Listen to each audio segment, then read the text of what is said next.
자, 요즘에 우리가 새벽기도 때 그 이사야서 예언서를 읽고 있어요. 그래서 사람들은 이제 다른 나라도 그렇겠습니다. 우리나라 사람들 예언을 좋아해요. 예언, 미래가 어떻게 될까. 그래서 이제 궁금하니까 이제 뭐 점도 많이 치고 뭐 연초가 되면 토종 비결도 있고 뭐 이렇게 하게 되는데 이제 그런 것을 하면 안 돼요. 하면 안 되고. 그러나 이제 미래를 알고 싶은 궁금한 점은 이제 본능적이기 때문에 그걸 나쁘다고 할 수는 없어요. 그래서 하나님이 이제 미래를 미리 다 예언을 해놨습니다. 그래서 오늘은 예언서를 어차피 공부해야 되고 예언서가 많아요.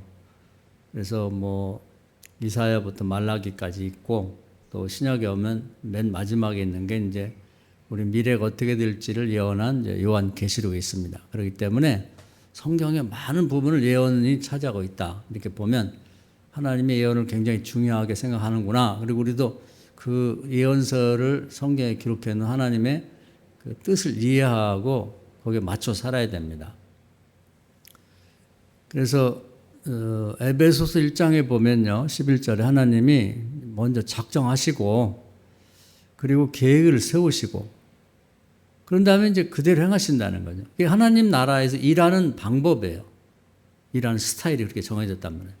주먹구구를 하는 게 아니니까 미리 사람들에게 앞으로 내가 이렇게 할 거야. 그리고 마음을 정하신 다음에 미리 예고를 하신단 말이에요. 그러니까 사람들이 하나님 말씀을 잘 믿고 농담으로 듣지 말고 흘려듣지 말고 잘 들어보면 하나님이 이제 이렇게 하시려고 하는구나. 그리고 때도 말씀했어요. 때와 기한 하나님이 정하시는데 내가 어느 때쯤에 이렇게 할 거니까 무엇을 준비하라 이렇게 말씀하거든요. 이런 얘기를 잘 알고 있어야 돼요. 그래서 이제 노아 때부터 다시 또 쭉 역사를 되짚어 보면 노아 때 이제 하나님이 사람들이 모두가 다 어쩜 이렇게 생각하고 말하고 행동하고 거기도 보면 계획도 나와요. 미래를 계획하는 게 악하냐. 더 이상 이 사람들에게는 희망이 없고 이제 회개해라. 돌이켜라.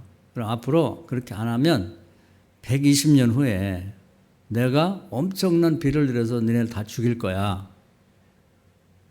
내 얘기가 믿어지면 살기 위해서 배를 만들어라. 그렇게 말씀하세요.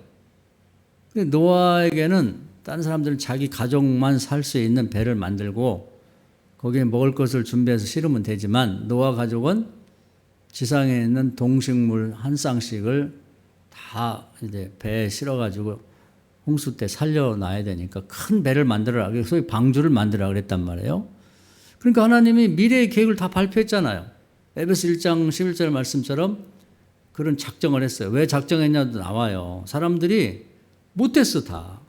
그러니까 그걸 살려둘 이유가 없잖아요. 미래에도 계획까지 나쁘니까 지금까지 나쁜데 계획은 잘 세웠다. 그러면 세월이 가면 희망이 있잖아요. 미래의 계획까지 나빠. 악해. 그러니까 살려둘 이유가 없는 거죠. 그래도 당장 벌을 내리지 않고 120년 말미를 줬단 말이에요. 때와 기한을 하나님 권한에 있기 때문에 미리 말씀했어요. 그러면서 뭘 할지도 말씀했다고. 방주 만들어. 배 만들어.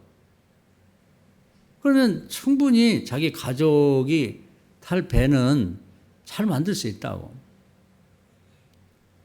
근데 안 만들어요.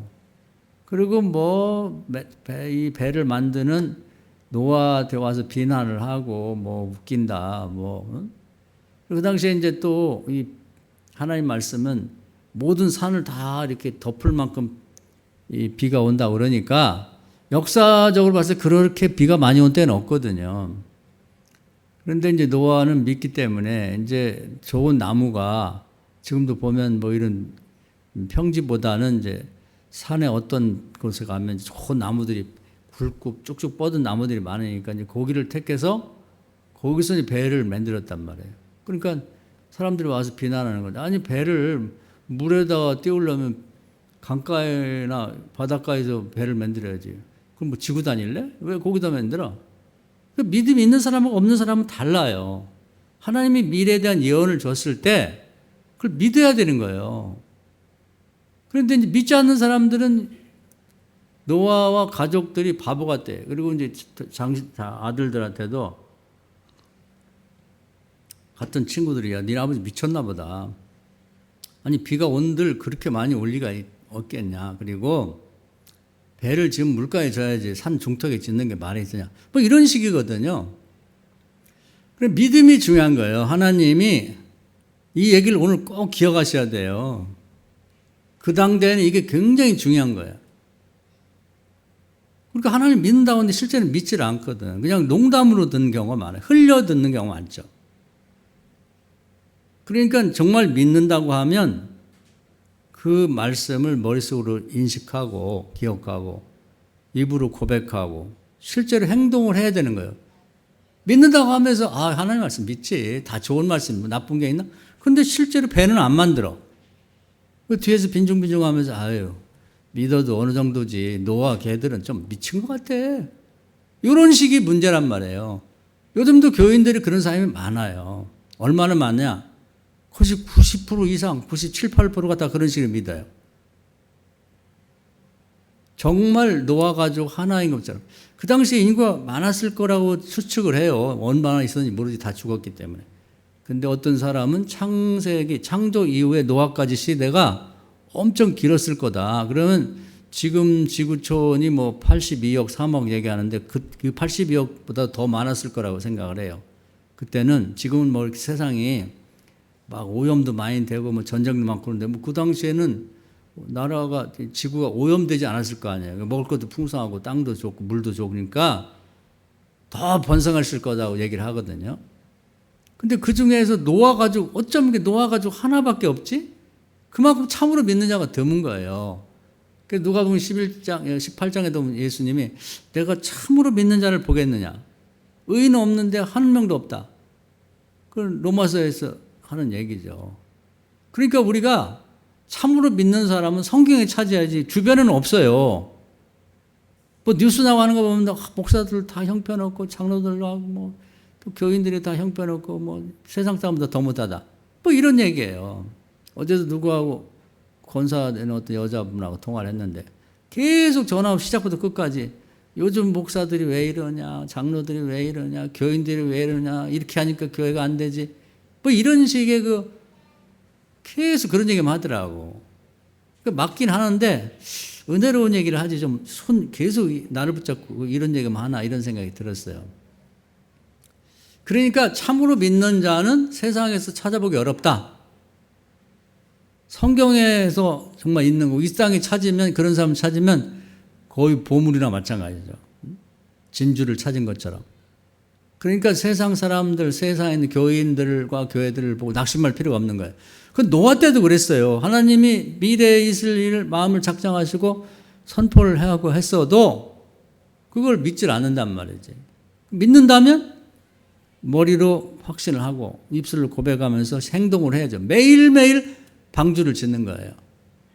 그래서 하나님은 이렇게 이제 미리 예언을 하고 이렇게 하시는데 동시에 모든 사람한테 얘기할 수 없고 왜냐하면 또 믿는 사람이 없기 때문에 얘기해봤자 소용도 없으니까 그 당대에 가장 믿음이 있고 하나님의 말씀을 좀 신중하게 듣고 실천할 사람 하나를 뽑아요. 그래서 그걸 선지자라고 돼. 미래를 가르쳐준다 해서 미래의 자 예언자라고도 하지만 선지자. 그 사람에게 먼저 선자 알지자 먼저 알게 하고 노아 시대면 노아에게 먼저 알고 먼저 알은 노아가 사람들에게 계속 얘기를 하면서 자기는 또 실제로 배를 만드는 거 비난도 하고 욕도 하고 뭐 희덕거리고 뭐 그래도 남들은 다 먹고 마시고 웃고 떠들어도 계속 배를 짓는 거예요. 어제도 짓고 오늘도 짓고 뭐 밤에도 배 어떻게 더 잘 지을까를 고민하고 날 새면 또 자기 먹을 것들을 일하지만 또 배를 짓고 이게 이 믿음이거든요. 이게 신앙이라고. 그래서 우리가 예언을 성경에 쭉 나오는 걸 잘 들어보면 우리가 이 세상을 사는데 대부분은 뭐 한치 앞을 모른다. 뭐 오리무중이다. 짙은 안개 속을 가는 것처럼 우리 앞길을 모르고 산다. 그러는 그게 아니에요. 이게 이제 우리 성남은 덜한데 저 충정호나 이런 데 가다 보면 안개를 조심하라 이런 것이 이제 도로 표지판에 있어요. 근데 정말 안개가 엄청 꼈을 때는 낮에도 태양이 안 보이고 이 한치 앞이 안 보여요. 그런 경험을 저는 했었습니다. 야, 이게 차를 운전할 수가 없는 거예요. 이게 앞에 안 보니까 이게 길인지 아닌지. 그러면 그런 때는 그냥 차를 한쪽에 세워놓고 가만히 기다려야 돼요. 근데 이제 그런 중에도 차가 달리다가 잘못하면 이제 와서 부딪힐 수도 있는 거죠. 야, 이게 지옥인지 천국인지 모를 정도로 그런 안개가 있거든요. 그런 식으로 우리가 산다는 게 깜깜한 속에서 아무것도 모르고 그냥 더듬더듬 사는 게 아니다 이 말이에요. 믿음 없는 사람은 그렇지. 그러나 하나님이 그 시대마다 항상 미래의 계획을 말씀해 주셨어요. 어떤 일이 있을지, 대략 언제 있을지. 그러니까 성경을 믿음으로 보면 훤히 보여요. 그래서 이걸 중심으로 성경을 읽으면 아, 인류 역사가 이런 식으로 전개가 되었구나. 근데 그때마다 하나님이 미리 미래의 계획을 선포하시고 준비하게 하셨구나. 그런 거죠. 뭐 그게 이제 성경 역사예요. 알고 보면. 그 이스라엘 역사도 보면 이제 아브라함을 택해서 내가 너를 축복해서 네 후손들이 바닷가의 모래알처럼 저 하늘의 별처럼 많게 하고 그 비옥한 에집트에 가가지고 근데 하나님 나라에 신비한 게 많아요. 그냥 너무 풍요롭게 잘 살면 자식을 안 낳아요. 안 생겨. 근데 거기 가서 고생하게 되면 출애굽기 1장에 나와 있어요. 학대받으면 번성한다. 핍박받아야 번성하는 거예요. 우리나라도 이 교회가 언제 부흥이 됐냐면 핍박받을 때 부흥된 거예요. 지금 뭐 아무 문제가 없잖아요. 그러다 보니까 부흥이 안 돼. 그 신비로운 거예요. 그 심오하다 그러지. 우리 이성으로 이해가 안 되는 부분이에요. 그래서 애굽에 가서 핍박받으면서 번성하고 그 다음에 거기 나와 있어요. 400년 후에 돌아올 거다. 다 얘기하셨잖아요. 그러니까 노아 때보다는 더 믿음을 가질 가능성이 많아요. 왜냐하면 전례들 일하시니까 아, 노아 때 이렇게 했으니까 하나님이 이번에도 이렇게 하시겠구나. 때와 기한을 미리 말씀했다고. 근데 실제로 430년 좀 됐을 때 이제 하나님이 직접 나타나서 모세와 함께 들어가 데리고 나오잖아요. 근데 이제 때와 기한은 그 상황에 따라서 약간씩 차이는 있어요. 앞당길 수도 있고 늦게 할 수도 있는데 거의 유사하게 때와 기한을 말씀하신다고.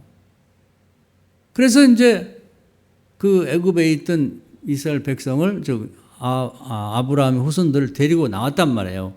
근데 결국은 가나안 땅까지 데리고 갔죠. 그러니까 이제 이걸 그나마 노아의 가족처럼 노아에게 하나님이 홍수가 올 테니까 배를 만들려고 한 것처럼 근데 그 얘기를 믿은 게 노아 가족밖에 없었는데 그 출애굽에 관해서는요. 그 모세의 아빠 엄마 그 집안이 그 믿음을 갖추고 있었어요. 노아 가족처럼. 잘 읽어본 게 나옵니다. 그래서 이제 우리 집안에서 하나님이 틀림없이 이제 400년쯤 되면 그 출애굽을 하실 텐데 그런 후손이 나왔으면 좋겠다. 이런 걸 감당할 만한. 이런 걸 알고 기도를 하셔야 돼요. 그래야 여러분 자녀나 손주나 앞으로 증손주 훌륭한 애가 나오는 거예요. 그냥 아무 생각도 없이 머리 좋고 인물 좋고 연예인 같은 애가 나왔어요. 그런 걸 하나님이 별로 기뻐하는 그러한 이제 자녀나 후손의 기도가 아니에요. 모세 엄마가 요게벳이고 아빠가 아므람이에요. 아브라함하고 비슷하죠. 아므람. 근데 그 선대부터 이 하나님의 예언은 우리 집안을 통해 이루어지면 좋겠다. 그러면서 이제 기도를 꾸준히 해온 거예요. 그게 결국은 모세 아빠 엄마 아므람과 요게벳까지 이어졌다고. 근데 전체 이스라엘 백성이 한 250만 명 돼요. 근데 그중에 장정만 한 60만 된다고 하는데 그런 많은 그 가족들 중에 이렇게 하나님의 계획과 예언을 믿고 준비하고 기도한 사람은 그 집밖에 없다고. 아니 설마 그러려고. 아니 진짜예요. 노아 시대는 지금 인구만큼 많았을 거라고 생각하는데 노아 가족밖에 없었잖아요. 그러니까 이게 소수에 집중을 해야 되는 거예요. 참으로 믿는 자를 집중해야 되는 거지 인구가 많다. 우리나라도 1200만이 기독교인이었다. 그런 숫자 자랑은 아무 의미가 없는 거예요. 한 명이 중요한 거예요. 한 명, 한 가족, 한 가정이. 기도할 때도 거기다 맞춰서 계속 기도를 하는 거예요. 평생 우리가 밥 먹고 죽을 때까지 할 일이 그런 기도 아니에요? 암울한 거 요게벳이 그렇게 한 거예요. 그랬더니 애가 아주 훌륭한 남자애가 태어났는데 하나님이 딱 그 아이를 집중하시고 이제 남다르게 다루시는 거지. 이 예언을 믿고 기도하는 집은 하나님께서 남다르게 주목해 보시는 거예요. 모든 사람을 똑똑하 다 사랑하지만 하나님 눈에 띄는 사람은 믿음을 갖고 그걸 끊임없이 생각하고 말하고 기도하고 행동하는 그 집을 기억하는 거죠. 그런 집안에서 미래의 큰 일을 감당할 자녀, 손주, 증손주가 나오는 거예요. 하나님이 아무런 근거도 없이 주먹고 일하시는 분이 아니라고. 똑같이 나일강에 다 사나이들 죽이라고 던졌는데 하나님이 거기 바로의 딸을 거기 보냈다고 만나게 하잖아요. 그게 우연인 것 같죠. 성경에는 우연이 없어요. 운이 좋았다. 아이고 모세 운이 참 좋았어. 좀 천박하게 하면 재수가 좋았고 만난. 재수가 아니에요. 하나님 말씀했잖아요. 드렸잖아요. 작정하시고 계획하시고 선포하시고 그대로 일하신다고. 400년쯤 됐을 때 그 조금 지체돼서 한 330년쯤 됐을 때 하나님이 딱 때와 기한을 정하신 다음에 오시잖아요. 우리 이런 걸 믿고 기도할 줄 아는 게 세상 사람은 우리가 다른 거예요. 그래서 그 집안에서 훌륭한 인물이 나오는 거지. 지금도 이런 게 필요해요. 그런 기도가 필요하다고. 우리 교인들은 한 가정 한 가정 그렇게 기도하면 좋겠어요. 그래서 아직 결혼 전에 있는 사람도 배우자를 이런 사람 만나고 이제 손주와 증손주를 이런 아이를 낳을 수 있도록 하나님께서 조치해 주십시오. 이런 기도가 필요한 거지. 알고 기도하면요. 하나님이 그대로 응답하실 수밖에 없어요. 좀 지나친 표현이긴 하지만 약속의 하나님이기 때문에 당신이 하신 약속을 어기질 않아요, 스스로. 그래서 얄미울 정도로 하나님의 약속을 정확히 이해하고 거기에 맞춰서 한 번도 허투루지 기도하지 않고 그대로 기도하게 된다. 그 응답 받는 거지. 결국은 이제 하나님이 뭐 여러 그 믿음 없는 이스라엘 백성 때문에 시간이 지체됐지만 결국은 이제 가나안 땅에 들어가잖아요. 믿음 있는 사람들만. 믿음 없는 사람들은 이제 광야에서 다 죽고. 그래서 그대로 이루어졌단 말이에요. 근데 두 개의 전례가 있잖아요. 그 다음에 나중에 세월이 흘러가지고 남쪽 유다가 이제 죄를 져서 바벨론의 포로로 가게 됩니다. 그것도 하나님이 다 예고를 하세요. 예레미야 25장에 보면 너희가 죄를 져가지고 이 축복의 땅을 약속 지킨다고 왔는데 안 지켰으니까 약속의 땅에 추방할 거야. 그 대신에 귀양살이 너희 죄가 70년 귀양살이야. 70년 지나면 돌아올 거야. 이렇게 말씀했단 말이에요. 믿음 없는 사람은 아유 민족 전체가 다 포로 잡혀가는데 그 사람들이 뭐 놓아주겠어? 놓아주죠. 애굽에서도 돌아왔잖아요. 그런데 안 놔줄 게 뭐 하나님 개입하시는데. 믿음 없는 사람은 항상 하나님 말씀을 우습게 여기고 흘려듣고 의심한단 말이에요. 그런데 실제는 이제 그 때와 기한을 정한 하나님께서 예고하셨는데 실제는 조금 앞당겨서 선발 때는 이제 50년 됐을 때부터 오기 시작하고 이제 70년 되면서 이제 마무리 같은 걸 나와 있는데 우리가 생각하면 어렵죠. 근데 하나님은 쉬워요. 이 페르시아라는 나라가 큰 제국을 이루었어요. 127개 나라를 식민지화해가지고 큰 제국을 세운 다음에 이 고레스라고 하는 왕이 야, 뭐 이렇게 신의 도움으로, 그러면 하나님을 안 믿으니까 신의 도움으로 이렇게 큰 제국을 건설했는데 역사에 남을 만한 좋은 일을 하고 싶다. 그랬더니 신하들이 뭘 조사해 보더니 이건 역사상으로 있을 수 없는 일이 벌어졌는데 한 민족이 우리 다 포로가 돼서 우리나라 와서 노예 생활을 하고 있습니다.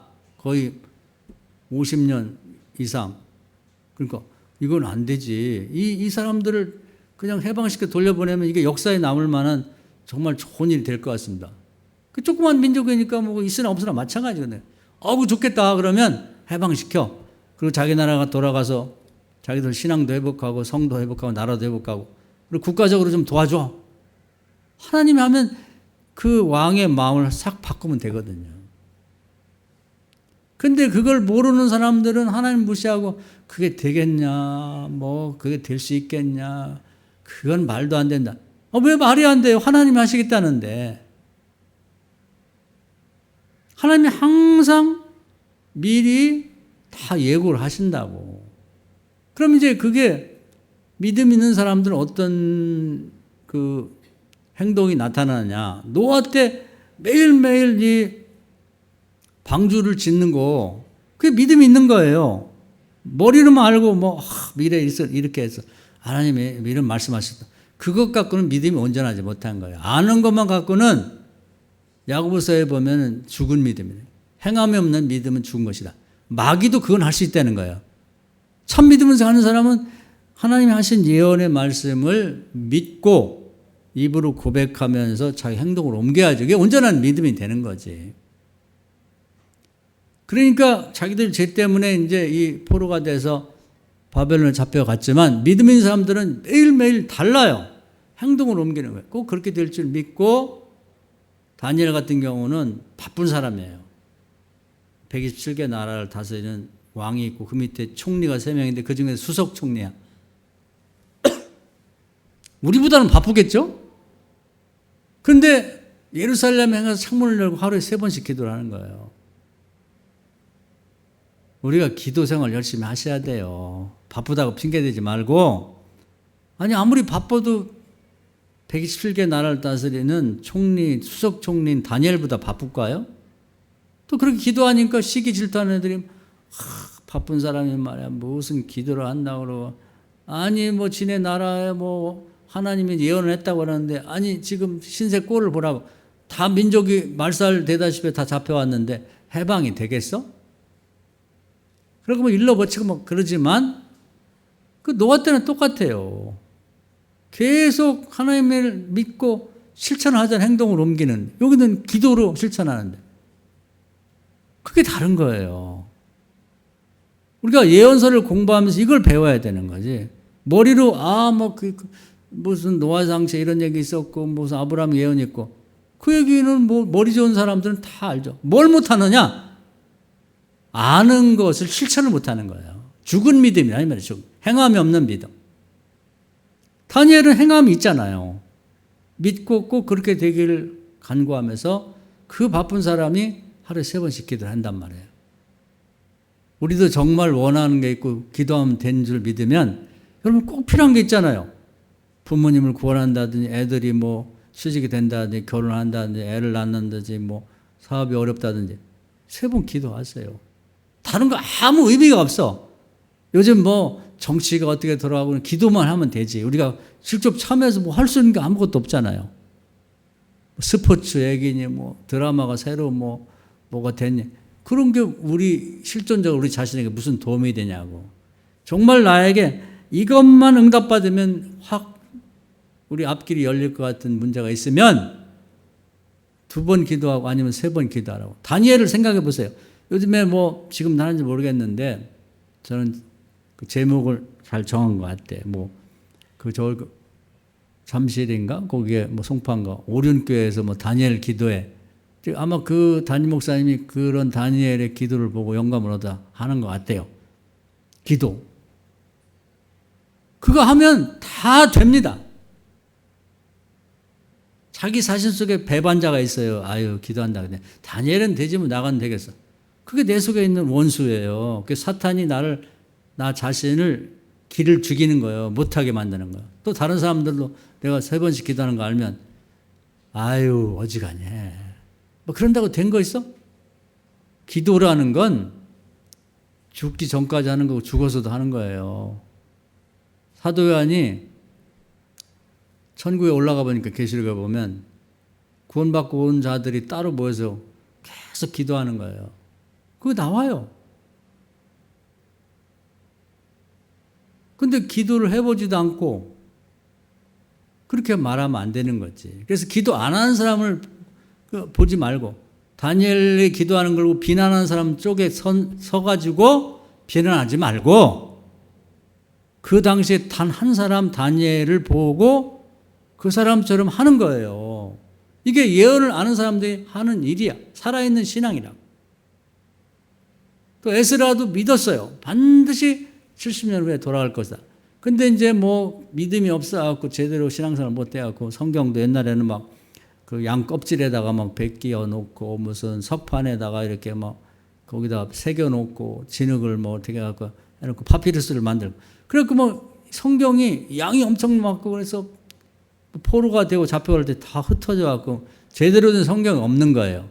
그렇지만 자기는 믿는 거거든. 반드시 우리가 다시 바벨론에서 고국으로 돌아갈 거다. 그때 성경이 필요할 걸 믿고 자기가 계속해서 낮에는 일하고 밤에는 도움을 좀 받아가지고 성경을 그냥 조각조각을 이렇게 맞춰가면서 성경을 완성해 나간 거예요. 하잖아요. 믿으니까 하는 거지. 노아가 방주를 짓듯이. 믿음 없는 사람은 아이 저 양반 쓸데없는 짓이다.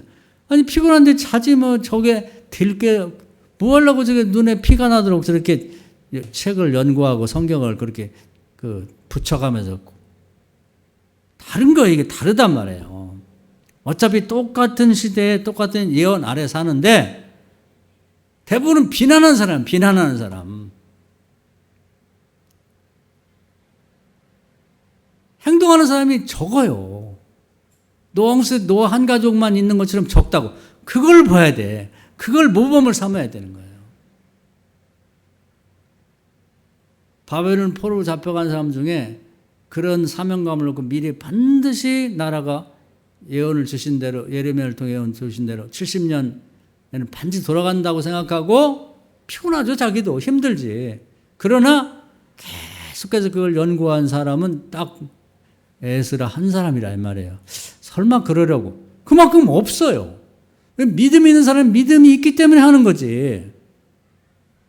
오늘날의 구약 성경에 대해서 말이 많아요. 뭐 어떻게 누가 어떻게 했냐. 대부분의 이제 모든 사람이 대부분 인정하는 건 오늘날의 이런 형태, 창세부터 시작해서 말라기까지의 이 성경 형태의 틀을 잡고 성경을 이렇게 한 사람이 에스라라는 거예요. 에스라.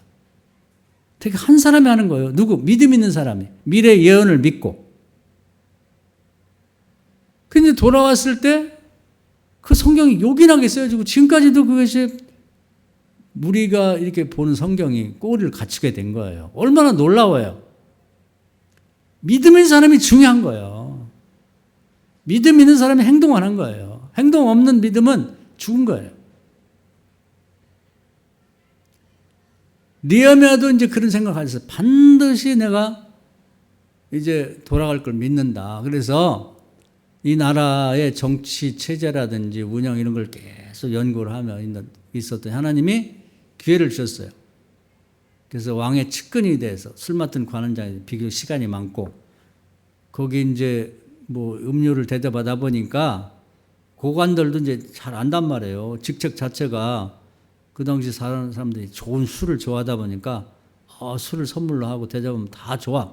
술 한 잔 이제 먹고 나면은 자기가 아는 정치적인 그런 지식이나 이런 걸 다 풀어놔. 맨정신일 때는 비밀도 있고 그러지만 이런 거 말하면 안 돼. 그런 것도 있지만 친하다 보니까 그걸 다 얘기를 하는 거예요.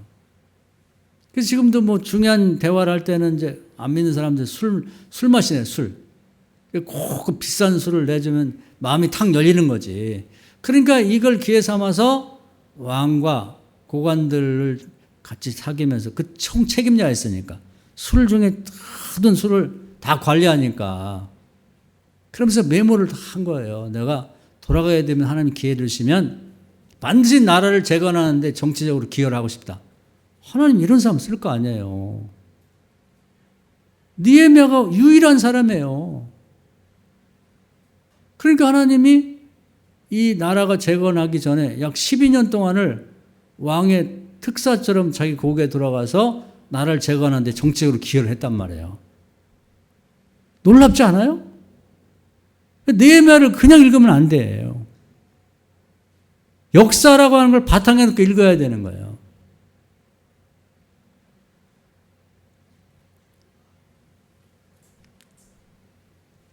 그래서 결국은 이제 이런 사람들을 통해서 이스라엘이 70년 만에 나라가 재건하는데 아주 중요하게 그들이 초석 역할을 한 거죠. 그 다음에 이제 현재는 예수님이 직접 예언하신 게 제가 자주 얘기하는 사도행 1장 8절이에요. 성령이 임하면 예루살렘, 유대와 사마리아 땅끝까지 복음이 증거될 거다. 지금 이제 그 역사 예고대로 이런 식으로 이제 복음이 중심이 이동하면서 현재는 이 동양에 와 있고 그 동양에서도 한국이 중심에 서 있단 말이에요. 그것이 이제 성경 읽어보면 다 보여. 과거 역사도 이해할 수 있고 현재의 역사도 있고 미래의 역사도 이해할 수 있단 말이에요. 이 얘기는 많이 말씀드렸습니다. 우리 개인도 이제 예언이 돼 있어요. 저도 그렇고 우리 교인들도 그렇고 이 말씀을 보다 더 집중해 들으셔야 돼. 과거에는 영원히 살았어요. 근데 아담이 범죄한 이후에 창세기 6장에 딱 나와 있어요. 이 숫자를 관심 있게 보셔야 돼. 너희 생명이 앞으로 120년이다. 그것도 120년이 이제 정해졌지만 아까 우리가 뭐 출애굽도 400년을 했지만 어떤 상황에 따라서 30년 늦춰진 것처럼 개인이 120년을 꼭 채워 사는 사람도 있고 120년 더 사는 사람도 있고 그 이전에 죽는 사람도 있어요. 그래서 대개 하나님이 그때 예언을 하셨다고. 너희들 생명은 원죄가 있는 너희들은 120년 살 거다. 근데 중요한 건 뭐냐? 히브리서 9장 27절에 보면 너희에게 한 번 죽는 건 정해진 거고 죽은 다음 심판이다. 요 얘기에 딱 걸려 있는 거예요. 이걸 피할 사람이 없는 거예요. 근데 120년의 기회를 줬어요. 노아 시대 120년 동안 너희들이 살기 위해서는 이 방주를 지으라고 하는 것처럼 매일매일 사람들은 이 가족들과 함께 방주를 짓는 걸 생각하고 매일매일 방주를 만들어 나갔거든요. 그처럼 우리도 죽는 건 정했어요. 피할 수 없어요. 아무도 피한 사람이 없다고. 에녹이 그냥 하늘 올라갔다는 말도 있고, 엘리야가 불병을 타고 올라갔다는 그건 예외고, 보통 사람은 다 죽게 돼 있어요. 근데 문제는 뭐냐면 죽은 다음 심판이 있다는데 이 얘기를 귀담아 안 듣는단 말이에요. 우리는 이걸 귀담아 들어야 돼요. 심판을 뭘 심판하시지? 그걸 이제 예고를 하셨단 말이에요. 예언을. 그러면 거기에 맞춰서 살아야 돼요. 요걸 이제 믿는 사람은 거기에 맞춰서 매일매일 방주를 짓듯이 다음 심판을 준비해 나가야 되는 거예요. 그래서 제가 수도 없이 얘기를 했어요. 그건 심판하실 예수님이 심판장이셔. 마태복음 25장 얘기했단 말이에요. 첫째는 뭐 하냐면 기도하라는 거예요. 기도는요, 우리밖에 못해요. 안 믿는 사람은 기도 못해. 우리가 기도 안 하면 아무것도 될 일이 없어요. 이 사명감을 가지셔야 돼요. 내가 기도 안 하면 우리 집안, 우리 가족, 우리 주변 동네, 이 나라, 이 세상 될 게 아무것도 없는 거예요. 내가 기도하면 다 돼요. 기도 안 하는 죄가 너무 큰 거예요. 그리고 기도하면서 기도를 중간에 그만두는 사람이 굉장히 많아요. 미련한 다윗처럼. 기도를 끝까지 해야 돼. 끝장을 볼 때까지. 그리고 기도를 끝까지 하면 반드시 응답받게 돼 있는 거예요. 야복강에서는 뭐라고 하냐면 기도를 씨름해라. 씨름. 하나님을 하고 붙잡고 씨름해. 엊그저께 누구 결혼한다고 오라고 그래 전화를 받았어요. 근데 요즘 이상하더라고. 이제 심지어는 목사 자식마저도 주례를 안 세우려고 주례를. 목사들이 설교가 은혜가 없나 봐. 근데 권사 내외 딸이 결혼하는데 신앙생활 잘했대요. 근데 남자애가 그 기독교식으로 주례 모시지 마라. 그래서 아빠하고 이제 딸이 대판 싸웠대. 그래도 네가 어릴 때부터 모태신앙을 이렇게 자랐는데 그래도 결혼도 예식인데 목사님 모시고 아니 기독교식으로 하면 좋지 않냐니까 싫다고. 그리고 한 달 동안 결혼 앞두고 말을 안 했대요. 그 결국 이제 뭐 자식 이길 수 없다고 그래서 이제 타협을 하고 그러면 담임 목사님 모셔가지고 축도라도 한번 받자. 거기까지는 딸이 사실 양보를 했대. 근데 그러니까 기가 막히지, 부모로서는. 그래서 제가 권면했습니다. 그것은 딸하고 싸울 문제가 아니고, 이제 그게 안 된다는 게 결론이 났으니까, 이제부터는 야복강의 그 야곱처럼 하나님하고 씨름해라. 딸하고 씨름하지 말고. 결론은 거기서 난다. 하나님 개입하시면 돼. 아니, 고레스의 마음도 바꾸는데, 사울을 바울로 바꾸는데 못하시겠냐. 헛된 데 힘쓰지 말고, 또 사위한테 얘기해도 잘 안 돼요. 이 사위는 또 이게 쉽지 않아요. 그 사위를 붙잡고 뭐 계속 싸움하지 마라. 씨름하지 말고. 하나님 붙잡고 씨름해라. 그러면 포기만 안 하면 이기게 돼 있거든요. 이겨놓고 싸우는 거예요. 그래서 기도를 해야 된다. 반드시. 이게 심판받을 때 네 주변에 있는 모든 사람들이 구원받을 수 있고 저주를 벗어날 수 있는 게 네 기도가 안 해서 그래. 너 뭐하고 왔어? 저기 매년 기도했는데 기도하다 말았잖아. 한 달도 안 돼서 그만두고 기도 제목을 못 써내는데 뭐 그게 되겠냐 이거예요. 그거 심판받는다는 겁니다. 이걸 소홀히 들으면 안 돼요. 다니엘은 나라를 위해서 하루에 3번씩 그 바쁜 사람이 기도했다는데 우리가 기도 안 하면서 무슨 할 말이 있어요. 입이 있어서 할 말이 없네. 유구무원이지. 그래서 거기 보면 무서운 얘기를 해요. 천국문을 딱 닫고 못 들어게. 기도 안 하면 잘못하면 천국도 못 갈 수가 있어요. 그러니까 우리 기도해야 된다는 얘기가 나오고, 두 번째는 이제 뭐 제가 자주 얘기했는데 주변에 어려운 사람 돌아보라 이거예요. 자꾸 자기보다 더 잘 사는 사람, 더 잘난 사람, 이런 사람 바라보고 열등의식 갖고 부러워하지 말고 자기보다 못한 사람이 훨씬 많아요. 이 세계 전체를 봤을 때 밥 3끼 먹는 인구는 16%밖에 안 된다. 나머지는 굶주린다. 절반을 굶주려. 굶주린다는 건 하루에 한 끼도 못 먹는다 이 말이에요. 그러고 보면은 우리가 불만 가질 게 없어요. 끊임없이 내가 도울 자를 찾아서 도우라고. 안 도우면 어떻게 되느냐. 이것도 무서워요. 내가 반드시 널 지옥에 보낼 거다. 예수님이 심판장에 하신 얘기예요. 그래서 여러분 돕고, 거기 나와 있어요. 배고픈 자에게 먹을 걸 줘라. 헐벗은 자에게 입을 옷을 주고 신발을 주고 아픈 자를 신방하고 위로하고 갇힌 자를 가보라. 그 나와 있어요. 또 잘자리 없는 자는 잘자를 제공하라. 이걸 하라고 아주 딱 찝어가지고 구체적으로 얘기했으니까 이걸 귀담아 들어야 돼요. 천국 가고 또 상급 받고 잘했다 칭찬받고 가려면 그 매일매일 해야 됩니다.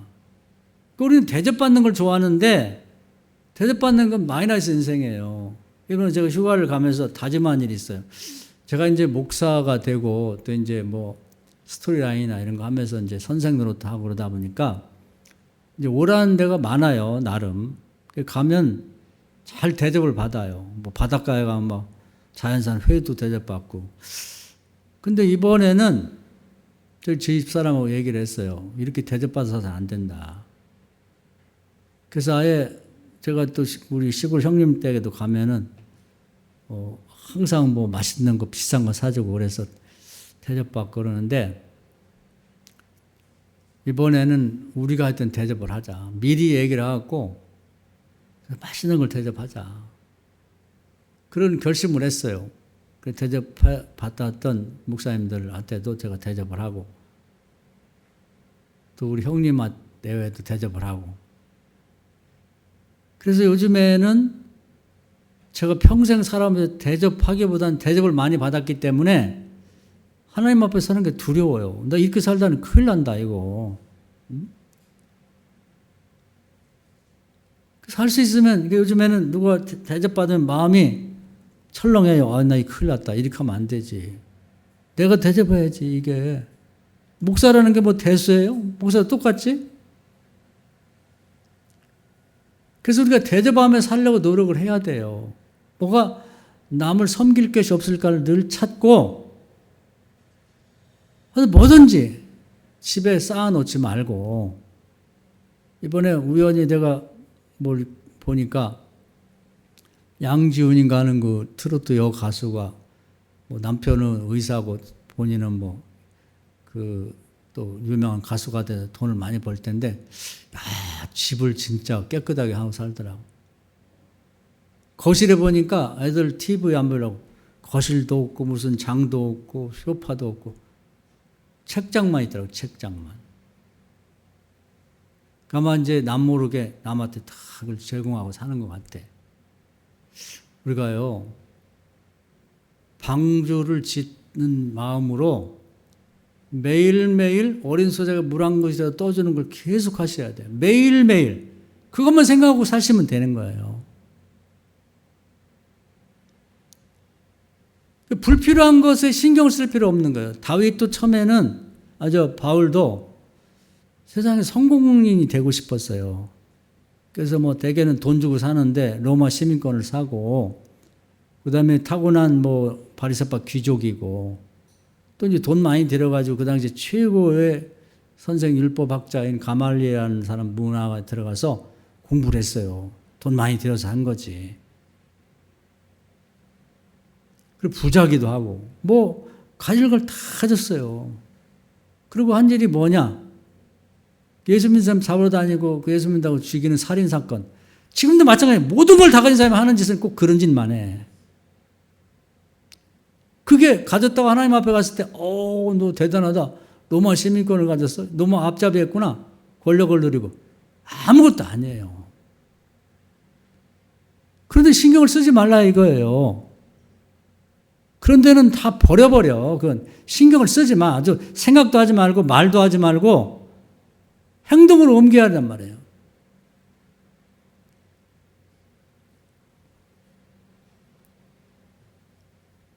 그래서 뭐 하는 거 했냐면 기도하고 그래서 방언 기도를 했는데 그냥 기도도 마찬가지예요. 남들보다 더 많이 기도했다는 얘기가 나와요.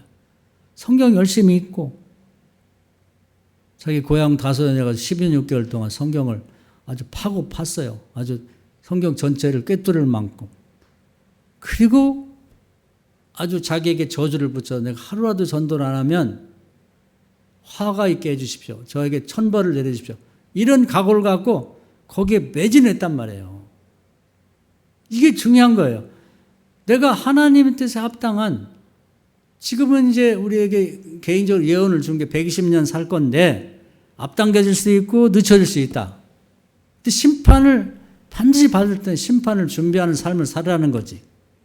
죄는 홀이라도 버리고 선행은 어린 소자가 물 한 것 떠는 것도 복을 받게 할 테니 열심히 그걸 준비하고 살아라는 거예요. 잊어버리면 안 돼. 이게 항상. 기억의 앞자리. 요즘에 제가 새벽에 묵상 얘기 많이 하는데 우리 기억의 앞자리가 있어요. 무슨 컴퓨터로 보면 그걸 램이라고 하는데 거기에 현재 필요한 프로그램이나 이제 자료를 갖다 놓고 이제 책상에 펼쳐놓고 일하듯이 그 부분이 있다고 우리 머릿속에. 뒤에는 하드라고 해서 이제 기억 장치가 있고.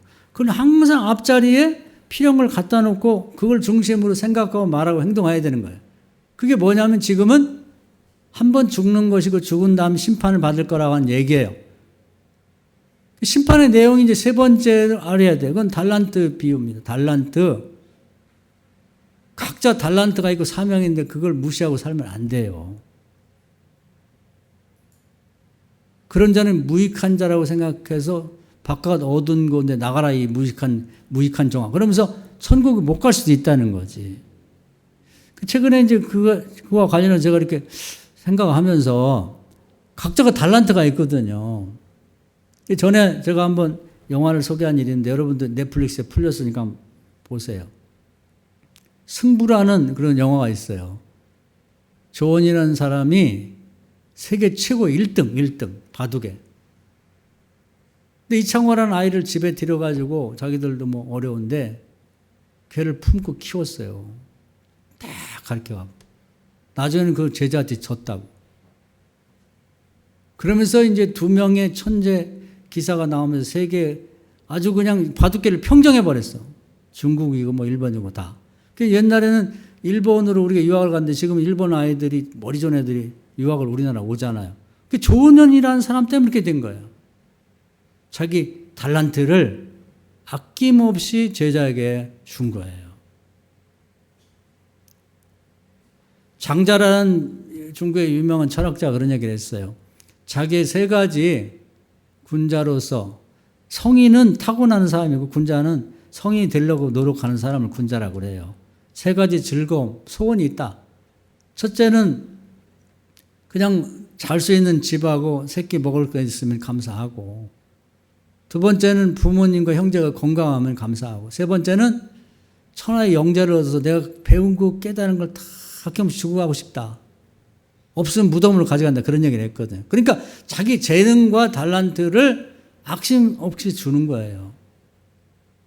최근에 제가 들은 얘기 중에는 우리나라 K-팝 한류를 이끄는 JYP라는 회사를 설립한 박진영이라는 사람이 있어요. 근데 이 사람이 대단한 천재고 세계에서 뭐 1순위 가는 그런 이제 훌륭한 작곡가이자 가수이자 뭐 프로듀서 음악을 이렇게 편집하고 멋지게 꾸미는 그런 재주를 가진 사람. 이 사람이 원래 그런 사람이 아니었단 말이에요. 근데 그 사람이 고백이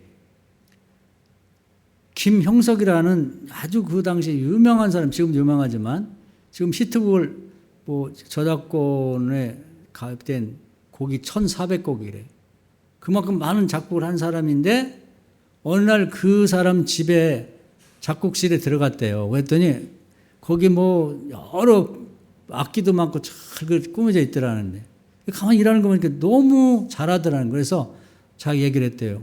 형, 나 좀 가르쳐주면 안 돼? 그랬더니 그래 내가 가르쳐줄게. 3년간을 그 집에 오라고 해가지고 무료로 가르쳐준 거예요. 야, 깜짝 놀랐어요. 그래서 세계적인 그 작곡가, 가수 JYP라고 하는 회사가 설립되게 만든 거예요. 돈 한 푼 안 받았대. 그리고 결국 이제 조은현과 똑같이 이창호가 이긴 것처럼 최근엔 자기가 그 작곡을 많이 해가지고 자기 스승이자 형 김영석 씨를 이겼대요. 근데 그때부터 사람들이 그런 얘기를 했대. 그 박진영이 그게 보통 아니야. 가르치지 마. 나중에 뒤집혀. 너 고양이인 줄 알고 키웠다고 호랑이 돼 그랬는데 무슨 얘기야. 그래서 만나서 이제 이 저작권이 그 제자이자 후배인 박진영이 더 많아져서 만났더니 그 김영석이라는 분이 그러더라는 거예요. 야, 잘 됐다. 내가 가르친 내가 이렇게 잘 됐으니 얼마나 고마운 일이냐. 이렇게 말하더라는 거예요. 이런 걸 할 줄 알아야 천국 가서 달란트를 활용해서 복을 받는 거예요. 우리는 별거 아닌 거 이런 것도 남에게 재능을 기부하거나 가르쳐 주려고 안 해.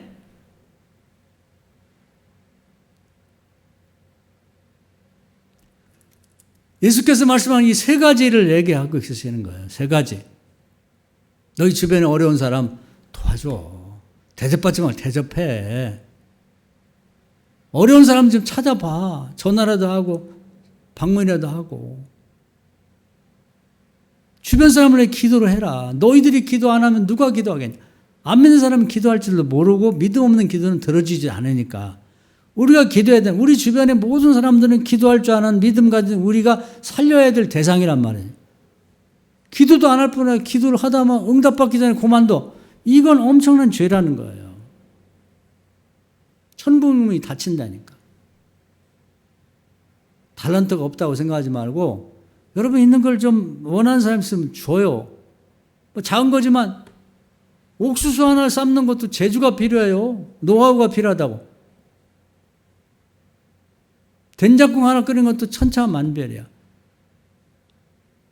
좀 배워서 알고 있으면 그냥 나눠주라고. 나눠줘요. 조은현이라는 분 한번 생각해 보세요. 김영석이라는 분 달리 보이더라고. 야, 이런 분들이 있으니까 우리나라가 바둑계가 확 자랐고 K-팝이 확 자란 거예요. 김영석이라는 사람이 내가 어떻게 배운 건데 너를 가르쳐줘. 쓸데없는 생각 쳐다보지도 마.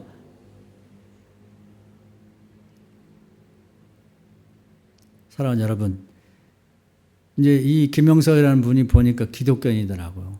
기독교인이야. 그래서 자랑스러웠어요. 아, 역시 기독교인이 다르구나. 우리가 이 일을 해야 됩니다.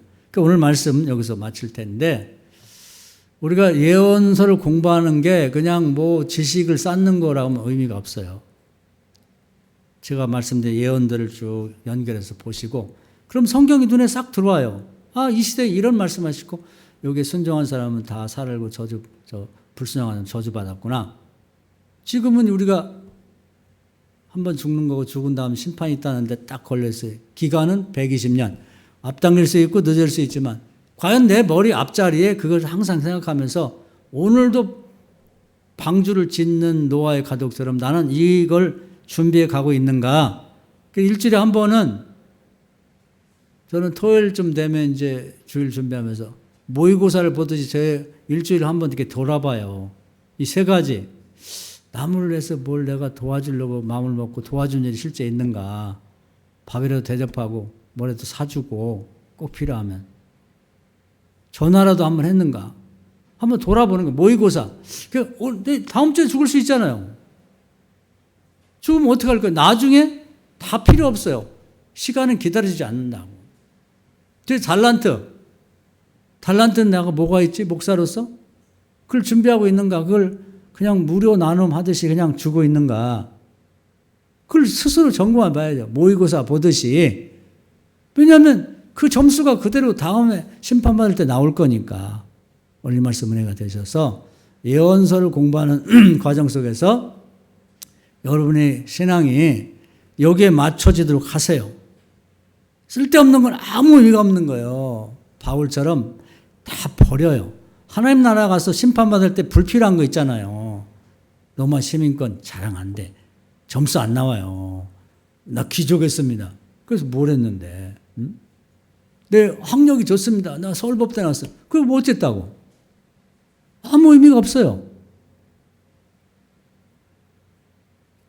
하나님이 주님이 심판할 때 내가 요거 본다는 얘기를 딱 가지고 남이 비난을 하든 머릿속 생각을 말하고 행동으로 오늘도 준비하고 내일도 준비하시는 여러분 되기를 주의 이름으로 축원합니다. 아멘.